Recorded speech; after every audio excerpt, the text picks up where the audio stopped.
अध्याय 2 युद्ध की तैयारी। युद्ध से पहले हमें उसकी लागत का पता लगा लेना चाहिए। सुन त्जू के अनुसार युद्ध संचालन में जहां द्रुत गति से चलने वाले 1000 रथ हो, सुरक्षा कवच पहने हुए 1 लाख सैनिक हो जिनके पास 1000 कोस चलने तक की रसद हो, साथ ही छावनी तथा सरहद पर खर्च करने के लिए पर्याप्त धन हो, जिसके द्वारा आने जाने वाले अतिथियों की आवभगत भी हो सके।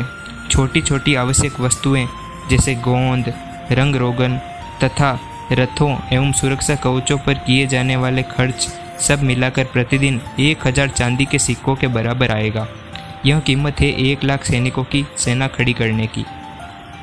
जब लड़ाई असली हो और जीत पाने में देरी हो रही हो तो हथियार अपनी धार खो बैठते हैं और सैनिकों का जोश ठंडा पड़ जाता है। यह किसी किले को घेरकर अपनी ऊर्जा नष्ट करने के समान है। लंबे चलने वाले युद्ध में राज्य के सभी संसाधन उस युद्ध का बोझ उठाने की क्षमता खो देते हैं। याद रखें, जब हथियारों की धार मंद पड़ जाए, सैनिक अपना जोश खोने लगे, खजाना खाली हो जाए, ऐसे में आसपास के राज्य आपकी अवस्था का लाभ उठाने की ताक में रहेंगे। ऐसी स्थिति में परिणाम स्वरूप उत्पन्न नतीजों से चतुर व्यक्ति तक बच निकलना असंभव है। अतः युद्ध में मूर्खतापूर्ण जल्दबाजी तो सुनने में आई है, परंतु लंबे समय तक युद्ध करते रहने का कोई औचित्य नहीं है तथा संपूर्ण मानवता के इतिहास में एक भी ऐसा उदाहरण नहीं मिलेगा कि लंबे युद्ध के चलते किसी राष्ट्र को तनिक भी लाभ मिला हो। युद्ध में गति के महत्व को भी कम नहीं समझना चाहिए। लंबी लड़ाई के दुष्परिणामों से परिचित होना चाहिए।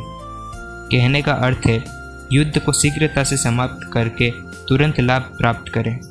जो लंबे अंतराल वाले युद्ध के गलत परिणामों को जानता हो, वही युद्ध को लाभदायक तरीके से लड़ना जानेगा। युद्ध में प्रवीण सैनिक रसद की कभी दोबारा मांग नहीं करता और न ही उसके आपूर्ति वाहन को 2 से अधिक बार भरा जाता है। एक बार युद्ध की घोषणा हो जाने के बाद वह अपना बहुमूल्य समय आपूर्ति की प्रतीक्षा में बर्बाद नहीं करता, न ही वह सेना को ताज़ा राशन पाने के लिए पीछे मोड़ता है। वह तो बिना अपना समय गंवाए दुश्मन की सीमा में प्रवेश कर जाता है, क्योंकि उसके लिए समय के सदुपयोग का मतलब हमेशा अपने दुश्मन से एक कदम आगे होना है।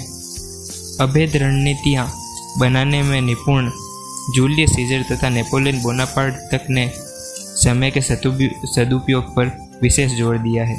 अपनी युद्ध सामग्री साथ लेकर चलें, परंतु नज़र दुश्मन के साधनों पर जमाए रहे। ऐसा करने से सेना के पास पर्याप्त खाद्य सामग्री सदैव बनी रहेगी। काफ़ी दूर तक सेना का भरण पोषण करने से राज्य की अर्थव्यवस्था गड़बड़ा जाती है तथा इसकी वसूली जनता से करने पर लोगों में तंगहाली आ जाती है। दूसरे शब्दों में, सोने का खर्च राज्य में महंगाई बढ़ने का कारण बनता है तथा बढ़ी हुई कीमतों के चलते लोगों की जमा पूंजी तो बर्बाद होती ही है, साथ ही उन्हें भारी भरकम कर भी चुकाना पड़ता है। अंततः लोग अत्यधिक कठोर परिश्रम करने पर विवश हो जाते हैं।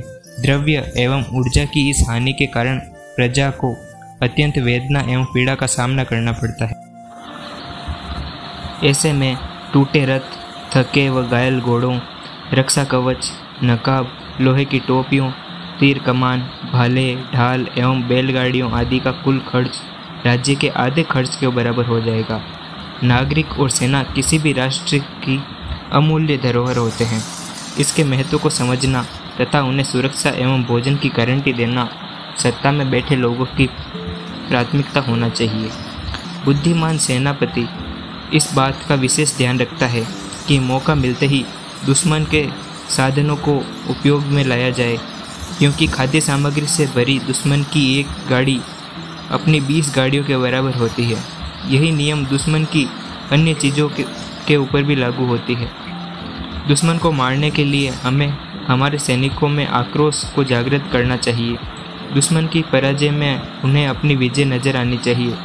दुश्मन को पराजित करने के लिए उन्हें आवश्यक रूप से पुरस्कृत किया जाना चाहिए। जब्त की गई दुश्मन की संपत्ति में से उन्हें इनाम भी देना चाहिए ताकि युद्ध में उनकी रुचि बनी रहे तथा हर सैनिक दुश्मन को हराने में अपना तन मन लगा दे। अतः जब शत्रु के 10 या अधिक रथ जीत लिए जाएं, तो उन सैनिकों को पुरस्कृत किया जाए जिन्होंने इस पर पहले कब्जा किया हो।